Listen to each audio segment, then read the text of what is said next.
Well, if I said to you that Pastor David Smith is a righteous person, he's a righteous person. I've known him for 30 years now. He's a righteous person.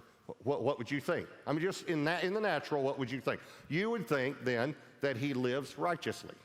If he's a righteous person, he does righteous things. In other words, he's a good husband, he's a good father, he's a good employee, he's a good person. He's not perfect, but to the best of his ability, he lives righteously. Okay, here's the thing I want you to know. You'd be correct. You'd be right. If I say that person is a righteous person, and you assume, well, that means he lives to the best of his ability righteously, okay, that's a correct assumption. It's just not the only assumption. And let me say it to you this way, to get us to think about grace and works.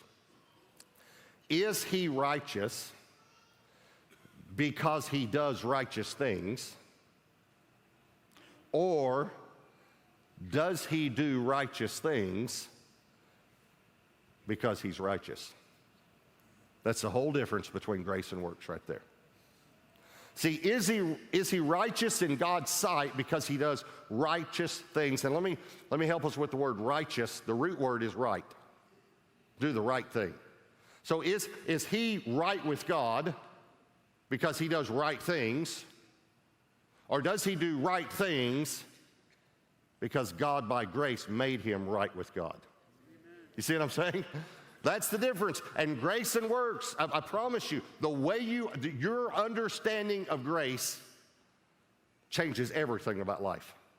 I even asked a pastor just recently that I was ministering to, I said, do you feel like that you've had to fight for everything you have? And he said, absolutely.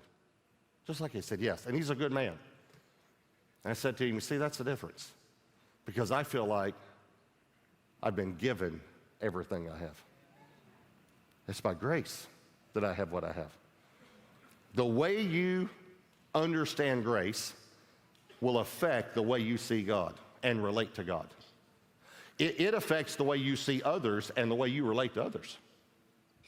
And it affects mainly the way you see yourself and the way you actually relate to yourself when you stumble in one little point or make a mistake.